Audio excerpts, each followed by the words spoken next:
वबा फैली हुई है, कोरोना वायरस की वबा, और पूरी दुनिया लर्जा बरंदाम है।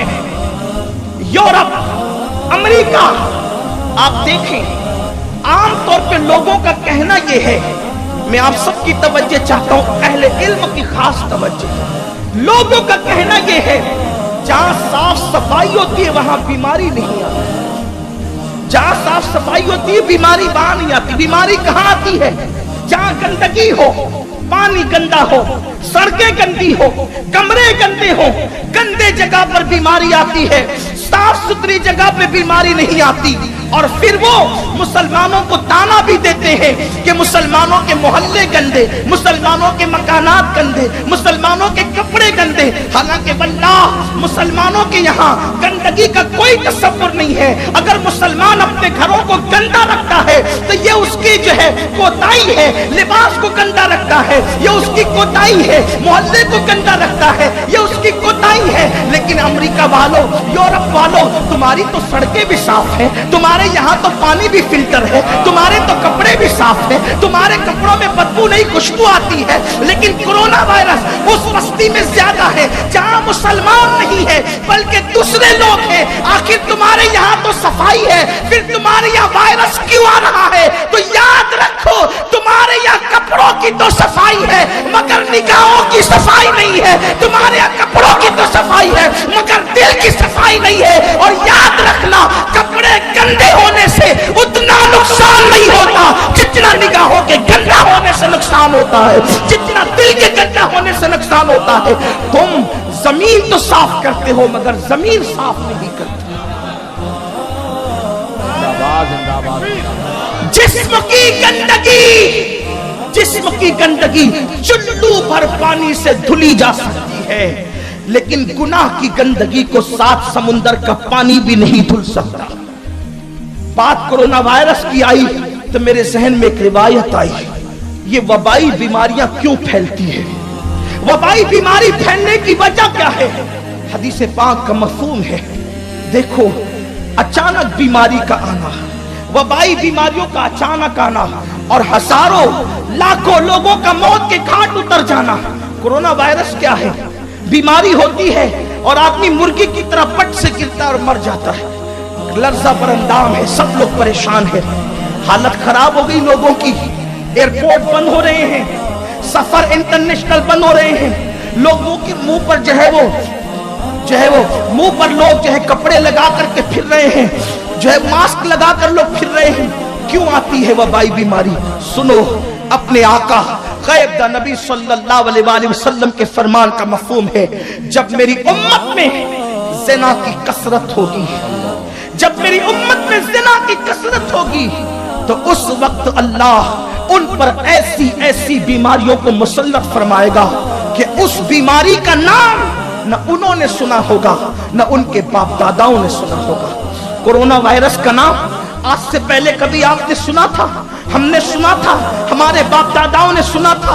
आओ, ज़िना की नहुसत से कैसी अमवात वाक़ई होती है, जल्दी जल्दी से हदीस पढ़ूंगा। हालांकि मेरा ये उन्वान नहीं, मैं अपने उन्वान की तरफ जल्दी से आना चाहता हूँ। मेरे आका सल्लल्लाहु अलैहि वसल्लम के दीवानों, याद रखना कुछ गुनाह ऐसे हैं जब इंसान गुनाह करता है बगैर तौबा के करीम यूं ही माफ कर देता है। कुछ गुनाह ऐसे हैं जब कोई गुनाह करता है बगैर तौबा के अल्लाह माफ कर देता है। कुछ गुनाह तौबा करने के बाद माफ होते हैं, कुछ गुनाह जनाजे के चलने के साथ माफ होते हैं, कुछ गुनाह बीमार की इयादत की बुनियाद पे माफ होते हैं, कुछ गुनाह अजान का जवाब देने पर माफ होते हैं, कुछ गुनाह नमाज पढ़ने पर माफ होते हैं। और अल्लाह अकबर, कुछ गुनाह ऐसे हैं जिनकी सजा कुदरत दुनिया में दे देती है, आखिरत में बचा लेती है। कुछ गुनाह ऐसे हैं जिसकी सजा दुनिया में भी मिलती है और आखिरत में भी मिलती है, लेकिन कुछ गुनाह ऐसे हैं जिसकी सजा दुनिया में भी मिलती है और आखिरत में भी मिलती है। और वो गुनाह ऐसे हैं उसकी सजा सिर्फ गुनाह करने वाले को नहीं बल्कि उसकी नस्लों को भी मिलती है।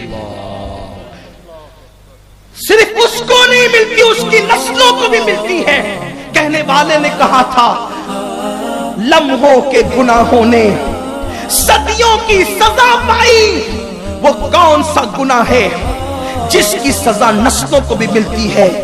उसी गुनाह को ज़िना कहते हैं, उसी उसी गुनाह को जिना कहते हैं जो आज हर पिक्चर का, हर फिल्म का टाइटल है, हर सीरियल का टाइटल है।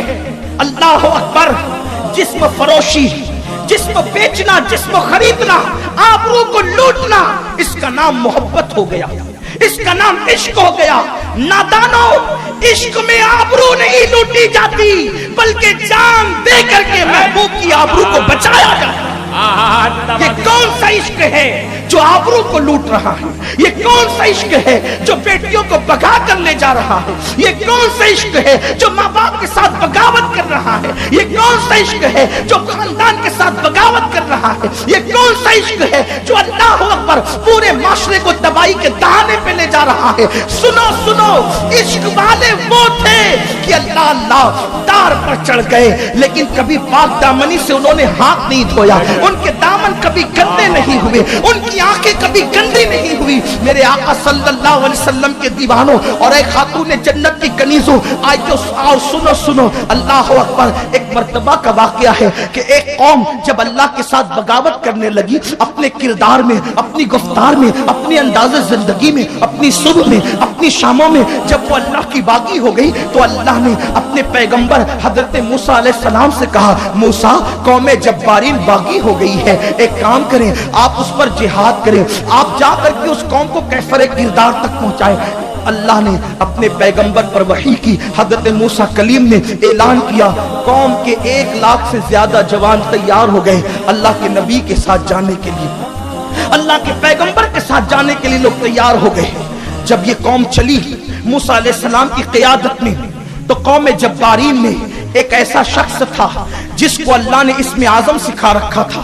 उसकी निगाहों में इतनी ताकत थी कि वो जमीन पे बैठ के अर्श आज़म को देखा करता था, उसकी हर दुआ मकबूल होती थी। वो इस्म आज़म जानता था, बड़ा नेक था, बड़ा मुत्तकी कहलाता था, बड़ा पारसा कहलाता था। लोग उसके पास आए और आकर कहने लगे कि आप दुआ करें कि मूसा और उनकी कौम हलाक हो जाए, क्योंकि वो हमको हमें हलाक करने आ रहे हैं। उसने कहा, बदबख्तो, तुम्हें अक्ल नहीं? मैं अल्लाह के पैगंबर के लिए कैसे बद्दुआ कर सकता हूँ? मैं अल्लाह के पैगंबर के खिलाफ कैसे दुआ कर सकता हूँ? ये काम मुझसे नहीं होगा। मना कर दिया। लेकिन कौम कमजोरी जानती थी। कौम ने क्या किया कि ये ऐसे नहीं मानेगा।